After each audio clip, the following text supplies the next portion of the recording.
This little guy is a robot that I built for an animation project. So this is what I started with. It's a lens and an iris from an old Kodak Eastman camera. Really was on its last legs and couldn't be repaired, so I didn't feel too bad about taking it out. The shutter is perfect for it blinking. I found that a table tennis ball is the perfect size for this.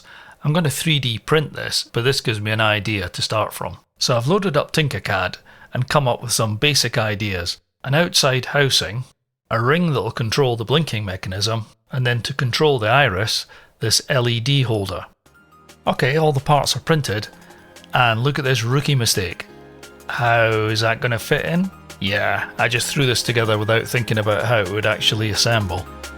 Never mind, we'll just cut this slot out and see if we can get it in.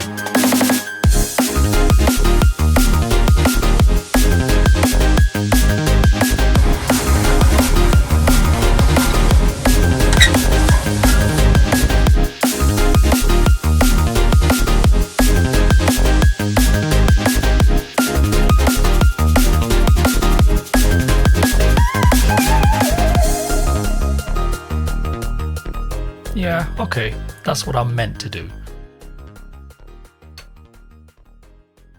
The holder for the LED light fits inside this ring and is free to rotate. The ring has this small slot which needs to fit with this small pin that controls the opening and closing of the iris.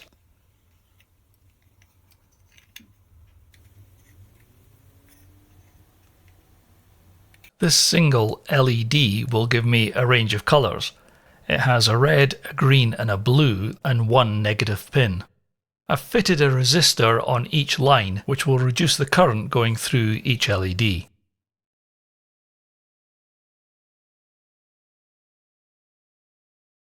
Right, 5 volts on the red one gives red.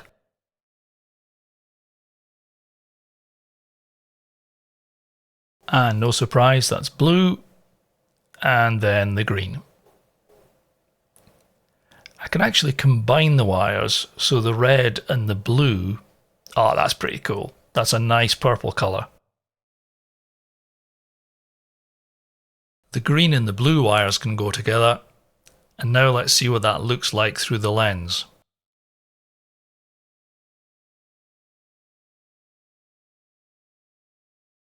Closed, and then open, closed.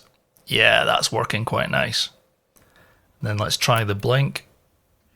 Yeah, that's okay. Right, let's have a go at assembling this into the housing.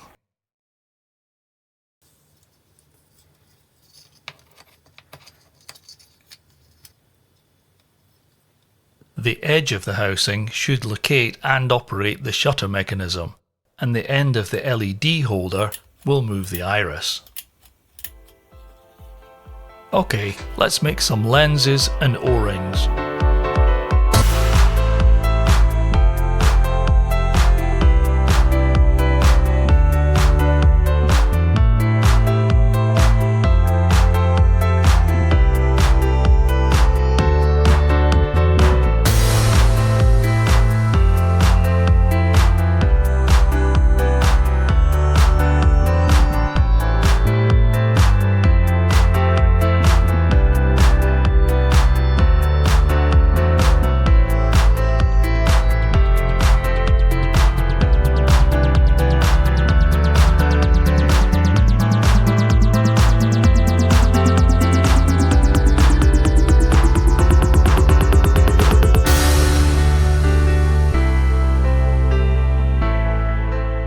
Yes, it's another badly thought out design. I can't get in to tighten up the screws, so again I'm going to have to cut out another piece of this housing.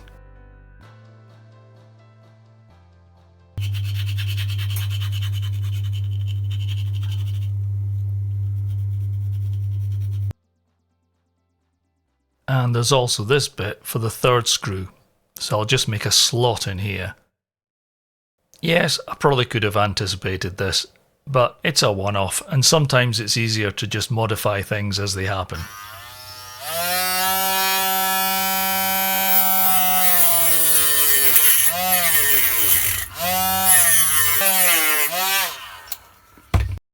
Yet more tedious filing though.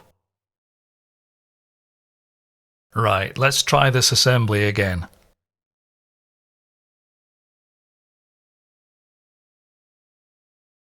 The blue O-rings that were cut from plastic are just there to reduce the friction a little bit on rotation. Okay, now I can get a screwdriver in.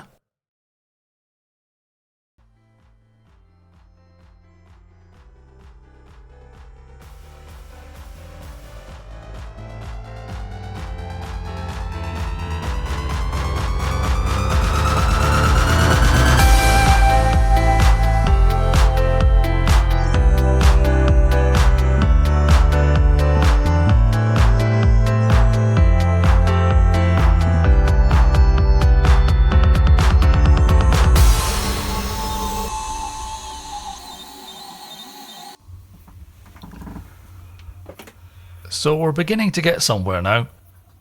The eye socket needs to go into this gimbal so that it can move sideways and up and down. But let's do a bit of painting first.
I'm trying to get this effect where it looks like some oil has been spilling down from the side of his eye. I think it makes him look older and wiser.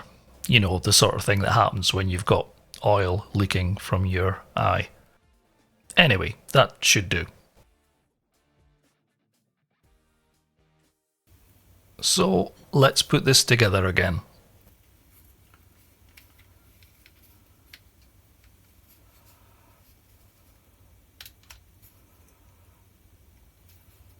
Just press this in,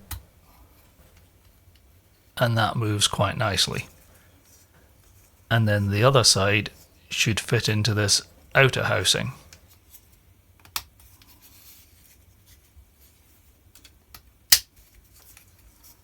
Yeah, that's what I was looking for. And it's at this point I've just realised that actually if I'm using this for an animation, instead of using the blink mechanism that I've just designed, I could just switch the LED off, take a couple of frames, and then switch it back on again. Oh well. Anyway, I love the movement of the eye, and the iris is going to work really well. Next, this assembly is going to fit into the front of the head, and then I can operate the eye from the hole at the back. And that's about it for this video. Thanks for watching and subscribing to this channel. You might also like this video that's coming up next.